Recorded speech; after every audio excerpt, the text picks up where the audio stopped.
Hi, and welcome back to Purposeful Woman podcast. And today we have Elsewine Rietveld. She is a former deer in headlights. Elsewine from the Netherlands works as a confidence trainer since 2013. She has been training professionals to speak with confidence in conversations, presentations, and on video. She has worked with CEOs, managers, and employees from various business, local governments, and law firms, and close to 1,000 business owners. Her happy place is on top of the Swiss mountains with nothing more than a chocolate bar and a bottle of water, watching the stunning broad view after a sleep climb. Hi, and welcome, Elsvin. Hi, thank you so much, Victoria. I'm really happy to be here. I'm really happy to read your bio because as I shared with you before, while I was just rereading it before interview, I felt like I was just reading it and being on the top of the mountains and it's just like a meditative bio. I love it. Thank you for putting it up there. As always, I would love to hear your story. How did you start it? You have such a big background with camera and confidence, and tell us all about it. Yeah, so actually this started when I was a student. I was 19 years old and we had about 90 people in class and we needed to ask something from the headmasters and everybody was scared to walk up to him, and I had no problem. I was like, oh, I'm gonna ask that. But then I stepped back into the room and suddenly I stood in front of the classroom and had 90 pairs of eyes staring at me. And I just sort of had this disconnect in my brain. And up to this day, I don't know what I've said. And I did say something, but I was so scared and it felt really like a deer in headlights. So I thought, well, I need to do something to overcome this. And I started training with a 10-day course. We had 10 weeks of daily practices. And then I joined a debating club. One of the evenings, we went to a debating club, a society which debated in English. As you know, I'm from the Netherlands, so that was pretty peculiar in the time. Now everything is in English here, but back then it was not so much. So we had debating in English and that trained my skill a little bit. So I still felt uncomfortable, but I could sort of, I got used to it more. So I didn't let it bother me as much. And then I started doing more trainings. And actually, I met a guy in the sister society from Rotterdam, the only other who also spoke in English. And we just celebrated at the time of recording yesterday, 23 years together. So that was a really good find. And I've been training and speaking and doing more of my own trainings, but I still had this uncomfortable feeling. And at some point I thought, I think it was 2012 or 2013, I want to create a video course. You know, we need to do more with videos. So I set up a tripod, put on the camera, and then I walked out of the room. I was so scared. It was as if I was right back in front of that classroom. 90 pairs of eyes felt like 9,000 pairs of eyes. And even though you know not many people will see that video, it felt like tens of thousands of people would see that video. So to me, it felt like the deer was back, the deer in headlights. And again, I thought, well, this is not very practical because it really helps to create videos, be on camera, make a course, and get out there and be seen. So I looked around and found a training which was called at the time Feminine Presence, which helped you get out of overthinking and really be calm and centered and can speak even in scary situations.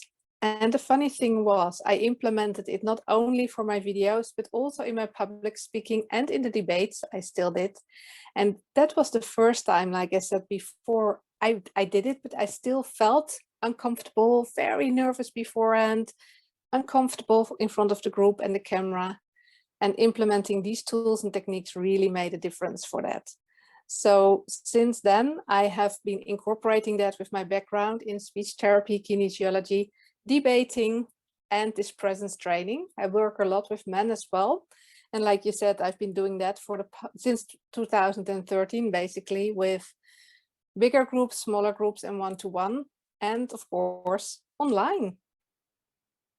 Right now, it is who doesn't want to have more confidence on camera? Once we were shifting with the COVID, like a lot to learn. I love it. So, what was your number one mistake, if you will say, like, what is the number one mistake on camera that people make? Or three? Yeah, there are a few things. One is not to make eye contact through the camera. I see so many people looking at themselves, either on the laptop or especially on their phone. So you cannot see me in the podcast, but when you will look around and you will see people for sure. So they look beside the camera and you suddenly lose the connection with the people. So my tip is always to look through the camera lens and imagine a real person that you're speaking to, and that really increases the impact that you have. And another big mistake that I made was when I started out, I first of all started out with a training. So I did long videos, like 15 minutes, 20 minutes, and it took me so much time to edit them.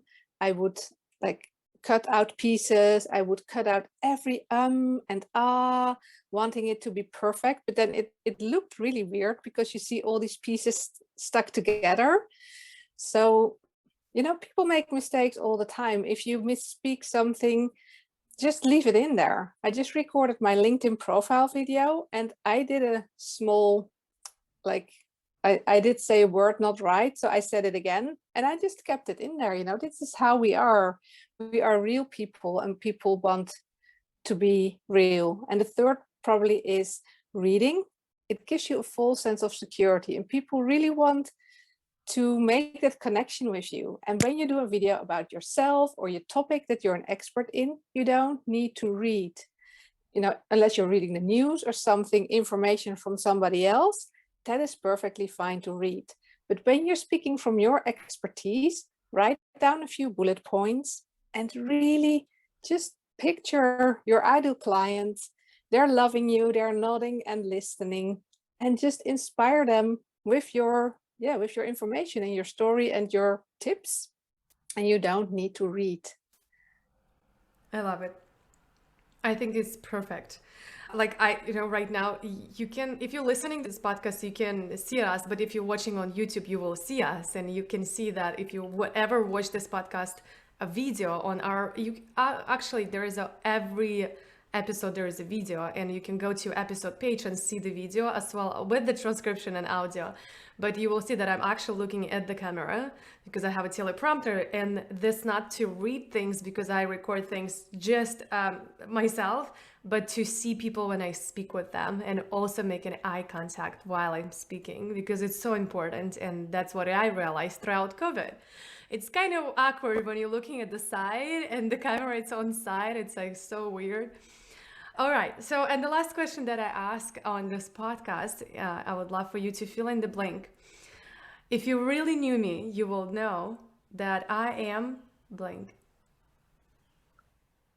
For me, if you really know me, you know that I am positive, caring, and empowering. Love it. Thank you. Thank you. All right. I know you have a free gift for our audience. Would you share with us what it is and where they can find it? Yeah, so what I've been doing is I've put all my knowledge around video creation together in one place, and I've written a book. And it's super practical. It gives you a strategy, content ideas for at least 75 videos for you personally, so not general content, really tailored to your business, what you want to share. Do's and don'ts, like a few I mentioned before, the pirate technique of doing live videos and inspiring interviews with people.